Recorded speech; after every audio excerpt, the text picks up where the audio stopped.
It was a typical late-night atmosphere on Jimmy Kimmel Live. The bright studio lights illuminated the stage, and the audience buzzed with excitement. Tonight's show was going to be one for the books.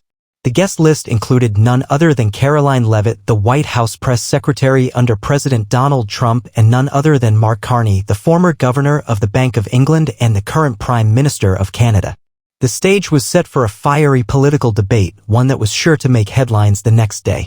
As the camera panned to Jimmy Kimmel, he flashed his signature grin. "Ladies and gentlemen, we have two heavyweights tonight," he said.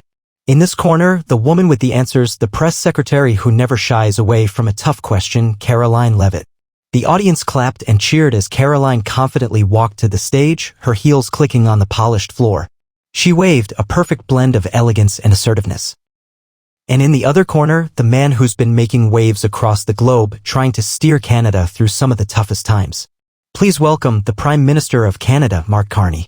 The applause was polite, but there was an unmistakable tension in the air. Mark Carney, despite his international credentials, didn't have the same level of fame as Karoline in the United States. But his political reputation was strong and the crowd respected his position. Karoline and Mark exchanged handshakes, and as they settled into their chairs, Jimmy couldn't hide his grin. "Now, before we dive into the political issues of the day, let's get some light banter in, shall we?" he asked, winking at the camera. The audience laughed. But the moment the interview started, it became clear that there was an undercurrent of tension between the two. Karoline had a sharp, no-nonsense approach to the interview, and her responses came across as calculated. Mark, on the other hand, appeared reserved, a little unsure of how to engage with Karoline's political style. He was more accustomed to global finance and managing national crises than dealing with the fiery press secretary. "So, Karoline, let's start with a simple question," Jimmy said, leaning forward. "What's your take on the state of US-Canada relations, especially with the ongoing trade discussions? Do you think we're moving forward?" Karoline smiled, the perfect picture of calm and confidence. "Well, Jimmy, as you know, President Trump has always been very clear about what he expects in trade negotiations. We want fair deals for the American people, and we're not going to back down from that stance. The US is the biggest economy in the world, and we're not afraid to stand firm when it comes to ensuring that our interests are protected." Mark Carney, sitting opposite her, shifted in his seat, his fingers tapping lightly on his coffee cup. "Karoline, I respect the president's commitment to his country, but you know as well as I do that global trade doesn't work like that. It's about cooperation, not just taking the hardest stance. Canada has been a reliable partner, but there's been a lot of damage done over the last few years." Karoline's eyes narrowed slightly, but she kept her cool. "I disagree, Mark. When you look at trade agreements, Canada has benefited from the status quo for far too long. The imbalance has been clear, and President Trump has been working tirelessly to rectify that." Mark's face tightened, but before he could respond, Jimmy chimed in. "You know, Karoline, we've seen the US take a more aggressive stance with a lot of countries. How do you justify that kind of approach?" Karoline leaned forward, her gaze intense. "I justify it because it's the right thing to do for America. And when it comes to international diplomacy, you can't just keep giving and giving without looking out for your own country's interests. President Trump's approach has been to make America first again." Mark blinked, clearly taken aback by her bluntness. "I understand the principle of putting your country first, but there's a difference between that and alienating your allies. You can't have it both ways." Karoline's voice grew more assertive. "I don't believe we're alienating allies, Mark. We're simply taking a stance that ensures we're not being taken advantage of anymore. And let me tell you, it's working." The conversation was getting heated. The audience could sense the tension, and it was becoming clear that this wasn't going to be a typical late-night interview. Jimmy, sensing the brewing storm, tried to steer the conversation in a more lighthearted direction. "So, Karoline, I hear you're quite the sports fan. Do you have any predictions for the upcoming football season?" But Karoline's tone remained serious. "Football is great, Jimmy, but we have bigger issues to address here. We're talking about global trade, diplomacy, and the future of our nations." The audience fell silent, sensing that the night's interview was taking an unexpected turn. Mark Carney's face flushed, and he clenched his jaw. "Well, Karoline, if you're going to dismiss the importance of relationships between nations, then I think we're done here." Mark suddenly stood up, his chair scraping against the floor. The audience gasped as he began to walk off the stage. Karoline's eyes widened, a look of shock crossing her face, but she quickly composed herself. "I'm not here to make friends, Mark. I'm here to represent the truth." Mark paused at the edge of the stage, looking back at the set, his expression dark. You're entitled to your opinion, Karoline, but I won't sit here and be lectured by someone who refuses to see the bigger picture. And with that, he stormed off the stage. The audience remained silent, unsure of what had just unfolded. Jimmy Kimmel, clearly caught off guard, struggled to regain his composure. Well, that's a first, he said, nervously laughing. Let's take a quick break, folks. The camera cut to a brief commercial break as the studio buzzed with confusion. The audience was still processing what had just happened. Mark Carney, the Prime Minister of Canada, had stormed off mid-show. It was the kind of moment that would become a viral sensation, and the tension was palpable in the air. Backstage, the producers scrambled to regain control of the situation. Karoline sat calmly in her chair, her face composed but her eyes alert, knowing that the fallout from this incident would be far-reaching. She had been in countless high-stakes political confrontations, but this was something different. This was public. This was personal. Jimmy Kimmel stood off to the side, speaking with his producers and trying to figure out the next step. He was a seasoned host, used to political debates and occasional drama, but this was a level of confrontation he hadn't anticipated. The audience, now more awake than ever, waited in suspense. When the commercial break ended, Jimmy returned to his seat, and the lights dimmed for the next segment. Well, folks, I think we've just witnessed history tonight, Jimmy said, his tone half amused and half apologetic. I mean, I've had some wild moments on this show, but I don't think I've ever seen a guest storm off like that. The audience laughed nervously, unsure if they should laugh at all. Karoline, Jimmy continued, turning to her. I think you've just broken the internet. How do you feel about what just happened? Karoline's eyes were sharp as ever, but there was a small smile playing on her lips. She wasn't surprised by Mark's reaction. In fact, she had been expecting it. What had started as a political conversation had escalated into a battle of ideologies. One that Mark clearly wasn't prepared for. Well, Jimmy, Karoline replied with a cool confidence, I can't say I'm surprised. Mark's been playing politics for years, but he's never had to face the reality of someone who isn't going to back down. Sometimes you have to push the envelope to get things done. And if that means ruffling feathers, so be it. The studio audience murmured in approval and some clapped, impressed by her unwavering composure. Karoline was known for her sharp tongue, but tonight, it was clear that she had proven her mettle in an entirely different way. What's next for you, Karoline? Jimmy asked, leaning forward with curiosity.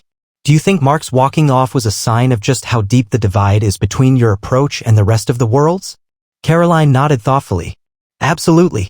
You see, the political world has become so accustomed to the same old conversations where people don't challenge each other. But if we're ever going to move forward as a nation, we have to be willing to take a hard look at the world as it is, not as we wish it were. And that's exactly what President Trump has been doing. Her words hung in the air, and Jimmy, ever the seasoned interviewer, knew this wasn't just about Mark Carney or Canada anymore. This was about the political climate in both the US and the world at large. And Karoline had just thrown down the gauntlet. Back in Canada, Mark Carney's walk-off was already making headlines. The CBC was covering the story live, and reporters were calling for interviews with anyone who could shed light on what had happened in Jimmy Kimmel's studio. Mark's team was scrambling to release a statement, but it wasn't long before he issued a personal message of his own on social media. I left Jimmy Kimmel live because I refuse to participate in a conversation that devalues the importance of global cooperation and mutual respect, Mark's tweet read. I stand for diplomacy, peace, and the values that have shaped Canada's role on the world stage for decades. The current rhetoric does nothing but divide us further. In the US, Karoline's message was already resonating. Conservative pundits took to Twitter, praising her for standing firm against what they viewed as an elite, establishment agenda. Karoline had turned the tables in a way that was both strategic and bold. To her supporters, she had become a hero for refusing to back down. Yet, the media coverage was far from one-sided. Liberals criticized Karoline's refusal to acknowledge the importance of diplomacy and accused her of fostering further isolationism. Several prominent political commentators spoke out, calling the exchange on Jimmy Kimmel Live an embarrassment to American politics. Back on the show, Jimmy shifted gears. He understood that the show needed to address the political storm that had been unleashed. Karoline, Jimmy said, his tone now more serious, you've just sparked a massive debate. Do you think your approach to international relations is creating a rift between America and its allies? Karoline paused, her gaze unwavering. Look, Jimmy, sometimes it's about tough love. If we don't challenge these old agreements and strategies, we'll end up stuck in the same place. The world has changed and we can't afford to keep playing by the old rules. Jimmy couldn't help but admire her steadfast confidence. The interview had shifted from light-hearted banter to full-blown political warfare, and Karoline wasn't backing down. "Do you regret how things went down with Mark tonight?" Jimmy asked, his voice softer now, attempting to understand her mindset. "No," Karoline replied firmly. "I don't regret anything. If anything, I'm proud of how I stood my ground. We need to stop being afraid of confrontation. The truth is, the global landscape is changing. The time for soft diplomacy and appeasement is over. It's time to be bold." The words had a weight to them, and the audience could feel the gravity of the moment. Karoline wasn't just defending a president's policy. She was defending an ideology, a worldview that was rooted in confrontation, negotiation, and putting one's country first. And with that, the night's drama was far from over. The world was watching. The next day, the fallout from Karoline Leavitt's fiery exchange with Mark Carney was everywhere. Headlines across the globe were dominated by the show's unprecedented moment. News outlets, political analysts, and social media influencers were all weighing in on the dramatic confrontation. Mark Carney's decision to storm off the stage had become a symbol of a much larger issue, the ideological chasm that had formed between America and much of the rest of the world. In the U.S., Karoline Leavitt's position had only strengthened. Conservative media hailed her as a beacon of strength and clarity in a world of political spin. Karoline Leavitt, the voice of reason in a sea of global confusion, one headline read.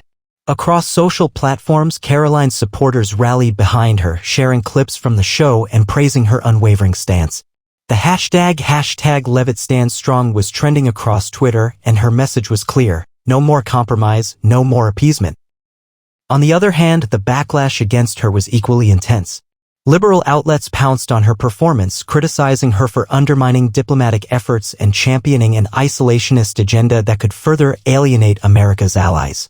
MSNBC aired a segment titled Karoline Leavitt, A Dangerous Disruption in Global Diplomacy, featuring interviews with former diplomats and international relations experts who warned of the long-term consequences of her approach. Meanwhile, in Canada, the reaction was swift and pointed. Mark Carney's walk-off had stirred up anger among some, while others saw it as a necessary response to Karoline's rhetoric. Prime Minister Carney's spokesperson issued a statement defending his actions. It's impossible to have a productive conversation when one side refuses to acknowledge the importance of international cooperation. Mark's walk-off was a stand for the values that define Canada's place in the world. Carney's absence from the show hadn't diminished his status back home. In fact, his response had garnered widespread praise.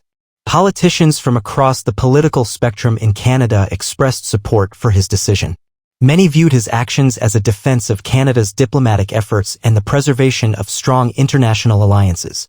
In the U.S., the story took a new turn as Karoline's public persona continued to evolve.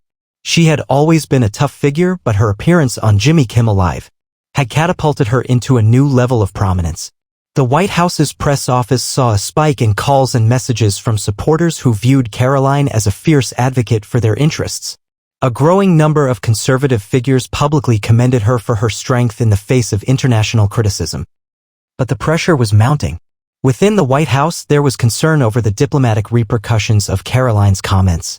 While President Trump had long been an advocate for America First policies, some in his administration began to question whether Karoline's rhetoric was becoming too incendiary. In private meetings, officials discussed the possibility of reining in her outspoken approach to international relations. The fallout from her appearance had created an unexpected rift between Karoline and some members of the foreign policy establishment. Despite this, Karoline remained resolute. She knew that her position was under scrutiny, but she also understood that the political landscape was shifting. Public opinion was firmly behind her, and she was determined to continue pushing her agenda regardless of the internal pushback. Back in the studio, Jimmy Kimmel couldn't avoid the elephant in the room. As the days passed, he too became a focal point of the media cycle. His role as the host of the show made him an unintended player in the drama, and he found himself answering questions from reporters about the nature of the interview. On his show, Jimmy addressed the situation with his trademark humor, but even he couldn't ignore the gravity of what had transpired. "Well, folks, I have to say that was a first," he remarked to his audience. "We've had some wild guests on the show, but none of them have ever made such a dramatic exit.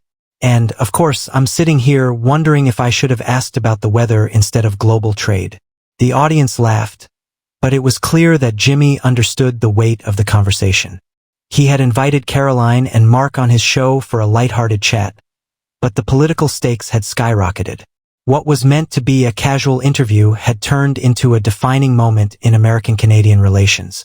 As the days went by, both Karoline and Mark found themselves in the center of a political firestorm.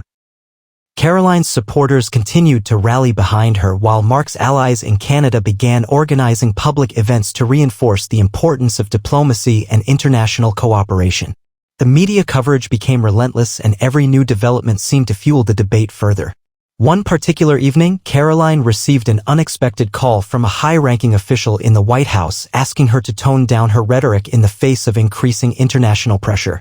"We need to be careful about how we approach these issues, Karoline," the official said. "You've made a point, but we can't afford to alienate everyone." But Karoline, ever confident and unwavering, was not about to back down. "I've made it clear that we are putting America first," she replied. "And if that ruffles a few feathers along the way, then so be it. This is bigger than one man or one country. It's about changing the way the world sees America." Meanwhile, across the border, Mark Carney's political team was strategizing for the next phase of his political career. Despite the controversy, Carney's popularity in Canada had only grown. His decision to stand up to Karoline had endeared him to many, and he began to garner support for future political endeavors. It was clear that the drama on Jimmy Kimmel Live had only amplified the division between the two leaders, but it also set the stage for their next confrontation. The storm had not passed. In fact, it was only just beginning to build. As Karoline Leavitt continued to defend her views in public, the diplomatic world simmered with tension. The world had watched the fiery confrontation between her and Mark Carney, but now the real test of her resolve was about to begin. Back in Washington, Karoline's inbox was flooded with messages from politicians, pundits, and international leaders. Some offered support, others harsh criticism. But in her mind, it was all noise. She knew exactly what she had to do: keep pushing forward with the same unyielding approach that had earned her both praise and ire. Her next appearance on Fox News was already scheduled. She was going to discuss everything: her showdown with Carney, America's place in the world, and, most importantly, the future of international diplomacy under President Trump's leadership. But there was a twist. Mark Carney himself had agreed to appear on CNN to give his side of the story. The stage was set for a monumental political duel. The day before their scheduled appearances, Karoline met with her team at the White House. They had prepared her for what was coming. The talking points were clear, the responses refined. But Karoline wasn't interested in sticking to the script. She knew that her role as press secretary was not just about disseminating information. It was about shaping narratives, breaking barriers, and challenging the status quo. "Tomorrow, I'm going to give them something they won't forget," Karoline said with a grin, her eyes steely with determination. "Carney thinks he can dictate terms, but this is our stage now." Her words reverberated through the room. The staff members nodded in agreement, understanding the magnitude of what was at stake. Karoline wasn't just defending the White House, she was defending a philosophy that had taken root under President Trump's leadership. She was ready for the confrontation both in the media and on the global stage. The next day, the media frenzy reached a fever pitch. Karoline's appearance on Fox News was watched by millions, and Mark Carney's exclusive interview on CNN followed shortly after. The networks had hyped it up as the political showdown of the century, an ideological battle between two powerful figures at the height of international tension. The debate raged on throughout the day. Karoline's supporters applauded her unapologetic stance, while Carney's allies doubled down on their calls for diplomacy and international cooperation. Both sides made compelling arguments, but it was clear that this wasn't just a policy debate. It was a clash of worldviews. In the days that followed, the pressure mounted. Karoline's bold approach had garnered attention from all corners of the globe, but it also invited intense criticism. The White House continued to stand behind her, but whispers of dissent within the administration began to surface. Some worried that her rhetoric was too polarizing, that it was threatening to alienate critical allies. But Karoline remained unfazed. As tensions between the U.S. and Canada continued to simmer, the world waited for the next move in this high-stakes political drama. Mark Carney had already made his position clear, and Karoline Leavitt had shown the world that she wasn't afraid to fight for what she believed in. But the question remained, how far would this confrontation go, and what would be the ultimate cost of their clash? The standoff between Karoline Leavitt and Mark Carney continued to dominate the news cycle, with both sides becoming more entrenched in their positions. Media outlets continued to analyze every word and gesture, building up the tension. Public opinion was split. Some Americans saw Karoline as a warrior for their nation's interests, while others feared the ramifications of her combative approach to diplomacy. In Canada, the political landscape was shifting too, with Carney becoming more of a folk hero among those who believed in the power of global collaboration. But it wasn't just the media and the public who were paying attention. Behind the scenes, both the Trump administration and Carney's office were working furiously to navigate the political fallout. In Washington, a critical meeting took place at the White House. The atmosphere was tense. President Trump sat at the head of the table, surrounded by his closest advisors, including Karoline Leavitt, who was waiting for the president's input on how to handle the escalating situation. While many of the president's supporters praised Karoline's unwavering stance, there were concerns about how her rhetoric was impacting America's relations with other nations, especially its closest neighbors. "Karoline," President Trump said, breaking the silence, "I appreciate what you're doing. You're standing up for what this country needs. But we have to be careful. We can't let this spiral into something we can't control." Karoline listened intently, her face a mask of determination. She knew the stakes. The president had a way of cutting through the noise, and his approval had been essential in her rise to prominence. But Karoline was no stranger to navigating the complexities of diplomacy and media. She understood that her role wasn't just to parrot the president's views. It was to shape and communicate them in a way that resonated with the American people. "I understand, Mr. President," Karoline replied. "But Mark Carney and his allies aren't interested in compromise. They want to dictate the terms of our global influence, and that's not going to happen under this administration. I'll continue to push back." Trump nodded, clearly impressed by her conviction. "I respect that, Karoline. Just remember, we have the power to shape this narrative. We can show the world that America is back, and we're not afraid to stand up for ourselves. But we need to be smart about it." The conversation shifted to strategy, with Karoline and the president's team discussing the next steps. They knew the world was watching. One misstep could mean diplomatic isolation, but a successful response could solidify America's position as the dominant global power. Meanwhile, Mark Carney was facing his own challenges. Despite his solid footing in Canada, the Canadian Prime Minister was under pressure from his political allies and even within his own party. The intense media coverage had made it difficult for him to avoid addressing the situation directly. But his diplomatic experience had taught him the importance of maintaining composure, especially when under fire. In a surprising move, Carney called for a diplomatic summit between the U.S. and Canada. His advisors quickly put together a proposal suggesting a neutral location for talks between Karoline and himself. The purpose was clear: to de-escalate tensions and find a path forward that respected both nations' interests. Carney believed that despite the public sparring, there was still room for dialogue. He believed that even in the midst of confrontation, mutual respect and diplomacy could prevail. Karoline's reaction to the proposal was mixed. On one hand, she understood the importance of diplomacy, but on the other, she wasn't about to let her hardline stance be seen as weakness. After much internal deliberation, she agreed to participate in the summit, but only on her terms. "This isn't about finding common ground at the expense of America's interests," she said firmly to her team. "We will go into these talks as equals. We won't compromise our values for the sake of appearances." The summit was set for the following week, and the world watched with bated breath. The location was chosen to be in a neutral European city, Brussels, the headquarters of NATO. It was a setting that symbolized international cooperation but also hinted at the importance of security and alliances. The summit began under heavy security, with leaders and diplomats from around the world observing. Both Karoline and Mark arrived with their teams, and the meeting opened with a tense handshake. The cameras clicked, capturing every moment for the world to see. The first question posed to them was simple but loaded. What will it take to bridge the gap between the two nations? Mark Carney spoke first. "The relationship between the U.S. and Canada has always been based on shared values and mutual respect. While we may disagree on certain points, we cannot afford to let those differences define us.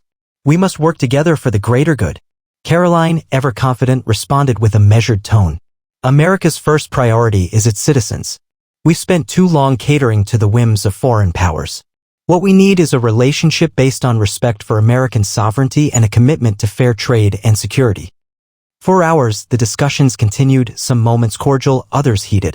But in the end, something unexpected happened. Both Karoline and Mark Carney, despite their differences, found themselves agreeing on certain points. They both recognized the importance of maintaining a stable relationship between their nations. They both understood the economic and strategic value of cooperation.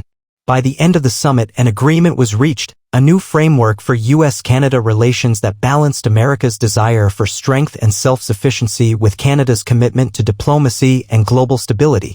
The agreement wasn't perfect and both sides had made concessions, but it marked the beginning of a new chapter in their relationship. When the press conference concluded, both Karoline and Mark Carney faced the cameras once again. The tension from the previous weeks had lifted, and although they weren't best friends, they had found a way to work together. "Today, we've taken a step toward a new chapter," Karoline said, her voice steady. "We've shown the world that even in disagreement, we can find common ground." Mark Carney nodded, offering a diplomatic smile. "The future of our two nations is based on cooperation, and this summit is a testament to that. We may not agree on everything, but we can move forward with mutual respect." As the cameras flashed and the world watched, it was clear that this was a defining moment in international diplomacy. The storm that had erupted weeks earlier had finally